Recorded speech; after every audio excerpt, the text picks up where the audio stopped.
नमस्कार विद्यार्थी मित्रांनो, एक्झाम क्रॅकर करंट अफेअर्स या यूट्यूब चॅनलवरती तुम्हा सर्वांचं स्वागत आहे। आज आपण बघणार आहोत 3 नोव्हेंबर 2025चे चालू घडामोडीतले टॉप 10 महत्त्वाचे प्रश्न, जे सर्व प्रकारच्या स्पर्धात्मक परीक्षांसाठी तुम्हाला उपयुक्त ठरतील। चला तर मग व्हिडिओला सुरुवात करूया। सगळ्यात आधी बघूया काल विचारलेला खास प्रश्न, आणि तो प्रश्न आहे, भारतीय लष्कराने दक्षिण कमांड अंतर्गत वाळवंट क्षेत्रात कोणता ड्रोन आणि प्रति ड्रोन सराव पार पाडला? याचं योग्य उत्तर आहे पर्याय क्रमांक बी, वायू समन्वय भाग 2। भारतीय लष्कराने दक्षिण कमांड अंतर्गत वाळवंट क्षेत्रात वायू समन्वय भाग 2 या नावाने मोठ्या प्रमाणावर ड्रोन आणि प्रति ड्रोन सराव यशस्वीपणे पार पाडला आहे। ही सैनिकी कवायत 28 ते 29 ऑक्टोबर 2025 या कालावधीत घेण्यात आली। या सरावाचा उद्देश आधुनिक युद्धातील कार्यात्मक तयारीची चाचणी घेणे आणि हवाई व स्थलसेना दलांमधील समन्वय मजबूत करणे हा होता। आता सुरुवात करूया आपल्या आजच्या टॉप 10 प्रश्नांना। एकूण 10 प्रश्न आपण आज बघणार आहोत आणि त्या 10 प्रश्नांपैकी आपला आजचा पहिला प्रश्न आहे, पंतप्रधान नरेंद्र मोदी यांनी शांती शिखर ध्यान व अध्यात्म केंद्राचे उद्घाटन कुठे केले? याचं योग्य उत्तर आहे पर्याय बी, नवा रायपूर येथे। पंतप्रधान नरेंद्र मोदी यांनी शांती शिखर या ब्रह्माकुमारी संस्थेच्या ध्यान व अध्यात्म केंद्राचे उद्घाटन नवा रायपूर येथे केले। या कार्यक्रमाला त्यांनी छत्तीसगड, झारखंड आणि उत्तराखंड या राज्यांच्या स्थापनेच्या 25व्या वर्षाशी जोडत सांगितले की राज्यांच्या प्रगतीमुळेच राष्ट्राची प्रगती घडते।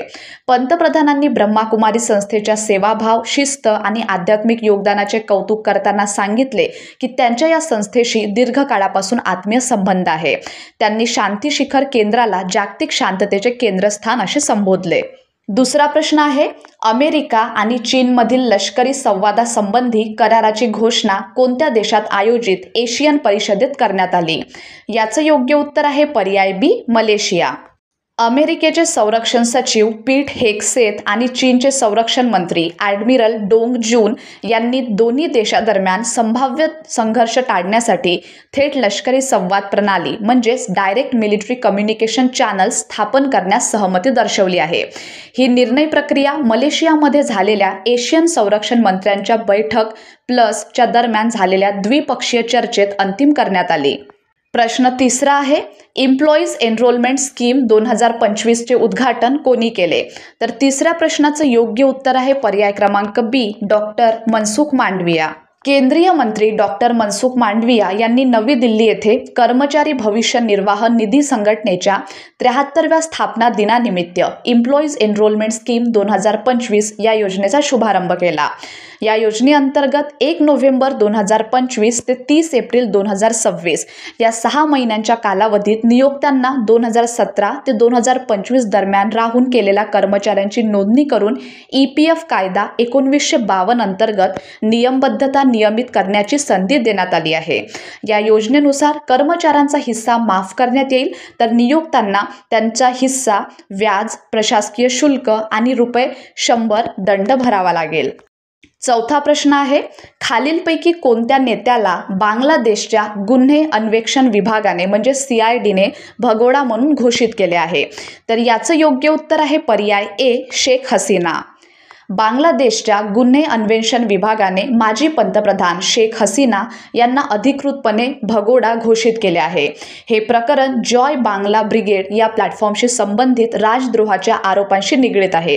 सध्या शेख हसीना भारतात निर्वासित अवस्थेत राहत असून त्यांच्यावर विदेशातून बांगलादेश राज्याच्या विरोधात कारवाया आयोजित केल्याचे गंभीर आरोप ठेवण्यात आले आहेत, अशी माहिती ढाका ट्रिब्यून या वृत्तपत्राने प्रसिद्ध केली आहे।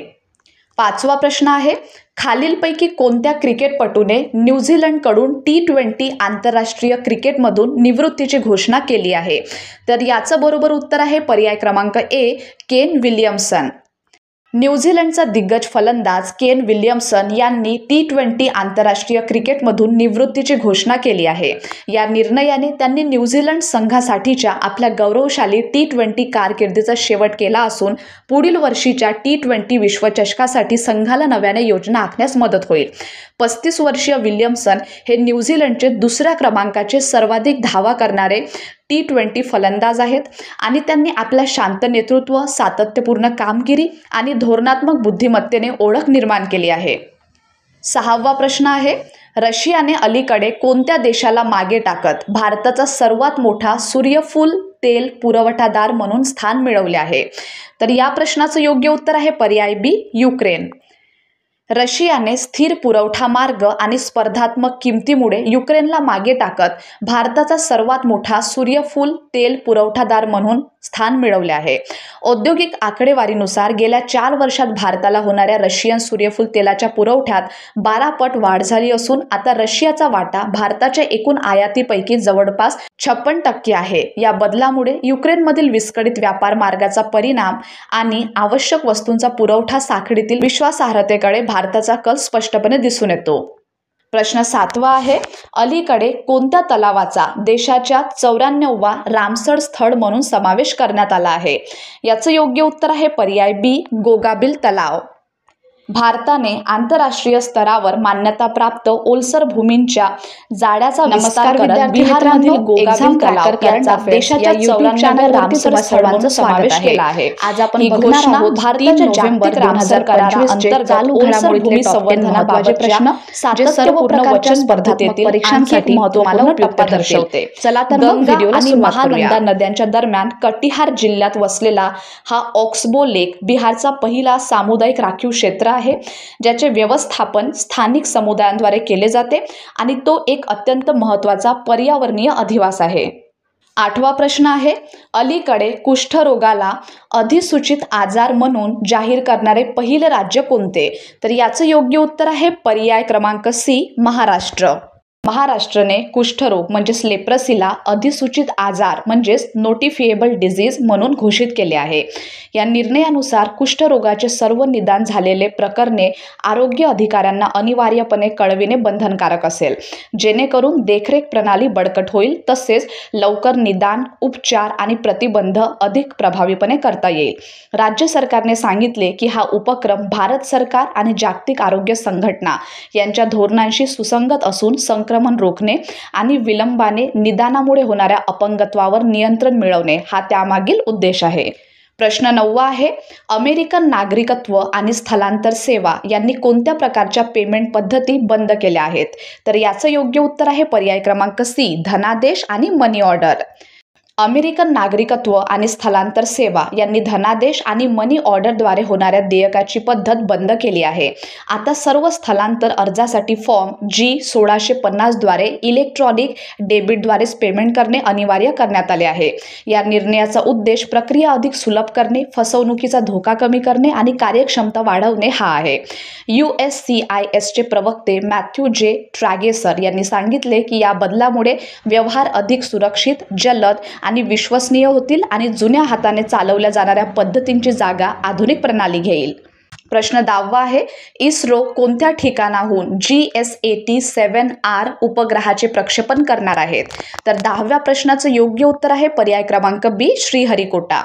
भारतीय अंतराळ संशोधन संस्था आज श्रीहरिकोटा येथून GSAT-7R हा उपग्रह प्रक्षेपित करणार आहे. हा भारताचा सर्वात जड आणि अत्याधुनिक स्वदेशी नौदल संप्रेषण उपग्रह आहे. या उपग्रहाचे उद्दिष्ट अंतराळ आधारित संप्रेषण क्षमता वाढवणे आणि हिंद महासागर प्रदेशातील सागरी क्षेत्रावरील जागरूकता मजबूत करणे आहे. मल्टी बँड ट्रान्सपोर्टसह सुसज्ज असलेला हा उपग्रह नौदलाच्या साधना आणि कमांड केंद्रादरम्यान सुरक्षित उच्च बँड विड्थ असलेले आवाज, डेटा आणि व्हिडिओ दुवे उपलब्ध करून देईल. तर विद्यार्थी मित्रांनो, हे होते आपल्याचे टॉप 10 महत्त्वाचे प्रश्न आणि आता आहे तुमच्यासाठीचा खास प्रश्न, ज्याचं उत्तर तुम्हा सर्वांना कमेंट बॉक्समध्ये द्यायचं आहे. आणि तो खास प्रश्न आहे, भारताचे उपराष्ट्रपती CP राधाकृष्णन यांनी आपला पहिला अधिकृत दौरा कोणत्या राज्यात केला आहे? तर याचं योग्य उत्तर तुम्हा सर्वांना कमेंट बॉक्समध्ये द्यायचं आहे. धन्यवाद.